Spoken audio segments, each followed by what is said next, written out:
é o Novo Testamento de carreirinha, hoje Atos dos Apóstolos, capítulo 14.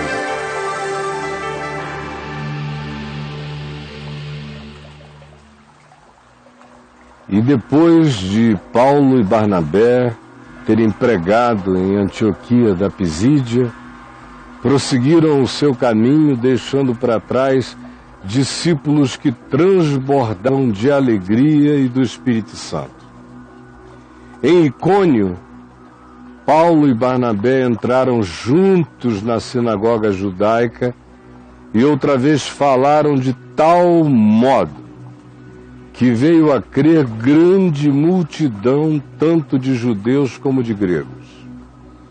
Mas os judeus, incrédulos, incitaram e irritaram os ânimos dos não-judeus, do resto da população do império, daqueles que os judeus chamavam de gentios, de pagãos. Os judeus incrédulos incitaram e irritaram os ânimos do resto da população não judaica contra Paulo, Barnabé e os irmãos. Entretanto, demoraram-se ali ainda muito tempo, Paulo e Barnabé, apesar das oposições, falando ousadamente no Evangelho do Senhor Jesus, enquanto o Senhor confirmava o Evangelho da sua graça, concedendo que, pelas mãos deles, Paulo e Barnabé, se fizessem muitos sinais e prodígios maravilhosos. Mas dividiu-se o povo todo da cidade. Uns eram pelos judeus da sinagoga, outros eram em favor dos apóstolos Paulo e Barnabé. E como surgisse um tumulto entre pagãos e religiosos judeus, associados com as autoridades locais, que nem entendem o que está acontecendo, mas têm interesses políticos imediatos a serem preservados, eles conspiraram para ultrajar a Paulo e Barnabé a fim de os apedrejar. Tendo sido Paulo e Barnabé informados disto, fugiram para Listra e Derbe, cidades da Licaônia e circunvizinhança, aonde continuaram andando e pregando o Evangelho. Em Listra, costumava estar assentado um certo homem aleijado, paralítico desde o seu nascimento, o qual jamais, portanto, andara. Esse homem ouviu Paulo falar e pregar.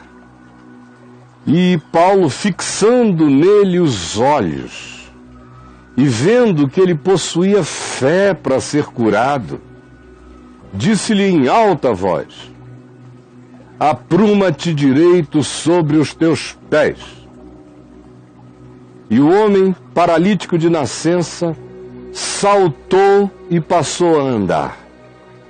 Quando as multidões daqueles lugares viram o que Paulo fizera, gritaram em língua licaônica, dizendo: os deuses em forma de homens baixaram até nós.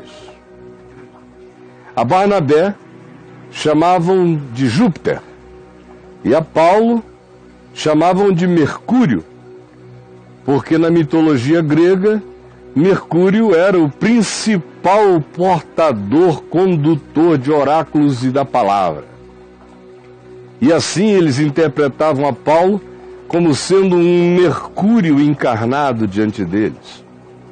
O sacerdote de Júpiter no lugar, cujo templo estava bem na frente da cidade, trazendo para junto das portas da cidade muitos touros com grinaldas, queria sacrificar juntamente com as multidões, fazendo oferenda a São Paulo e a São Barnabé, ao Deus Paulo e ao Deus Barnabé, a Júpiter e a Mercúrio que os visitara como homens.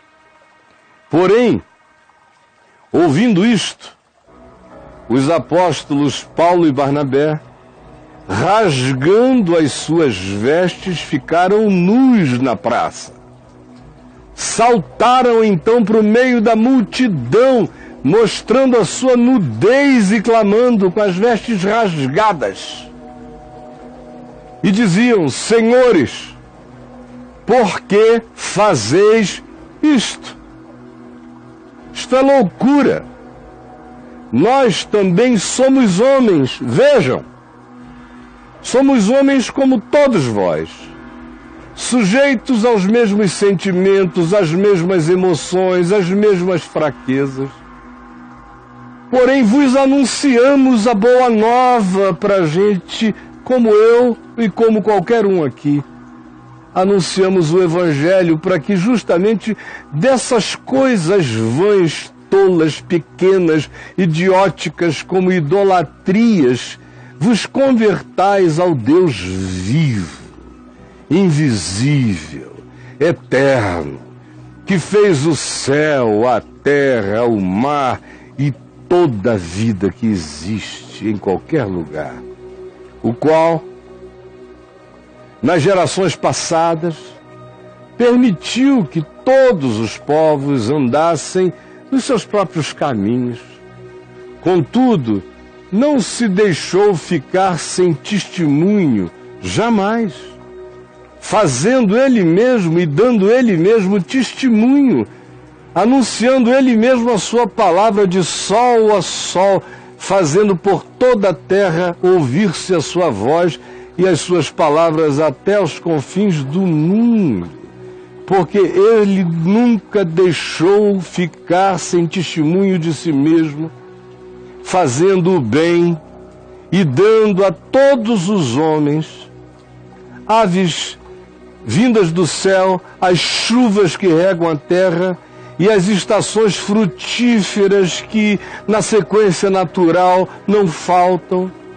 Ele não se deixou ficar sem testemunho de si mesmo, antes encheu os vossos corações de alegria, de fartura, de gozo, de entusiasmo, de força para viver, mesmo que muitos não tivessem ainda discernido o seu nome.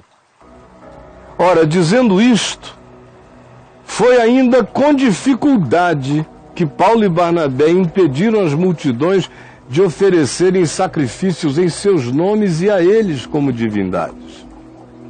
Sobrevieram, porém, judeus de Antioquia e Icônio, onde Paulo tinha estado, eles que já tinham conspirado para matá-lo, e chegando neste lugar, em Listra, instigando as multidões e apedrejando a Paulo, arrastaram especialmente a Paulo para fora da cidade e apedrejaram-no tanto que o deram como morto.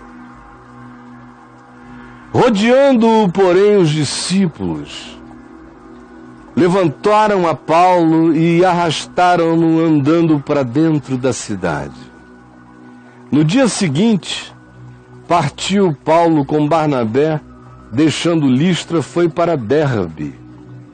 E tendo anunciado o Evangelho naquela cidade e feito muitos discípulos, voltaram para Listra, onde tinha sido apedrejado, e voltaram a Icônio, e voltaram a Antioquia, fortalecendo a alma dos discípulos, instigando-os à perseverança, exortando-os a permanecerem firmes na fé e mostrando que é assim mesmo, e que através de muitas lutas e tribulações que nos importa entrar no reino de Deus.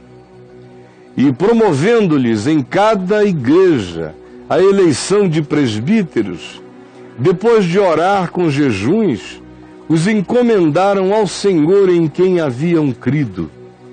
Atravessando a Pisídia, dirigiram-se a Panfília, e tendo anunciado a palavra em Perge, desceram a Atália, e dali navegaram para Antioquia, onde tinham sido recomendados à graça de Deus para a obra que já haviam cumprido, Esta Antioquia não é a da Pisídia, mas aquela que está na Síria, de onde eles partiram originalmente, iniciando as suas viagens de pregação do Evangelho. Ali chegados ao lugar original, reunida a igreja, relataram quantas coisas fizera Deus com eles e como abrira os olhos dos não-judeus e como abrira no meio desses considerados pagãos uma porta maravilhosa da fé.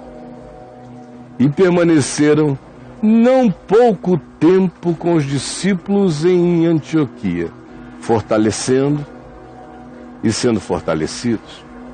Essa é a leitura de mais um Novo Testamento de Carreirinha, para mim e para você.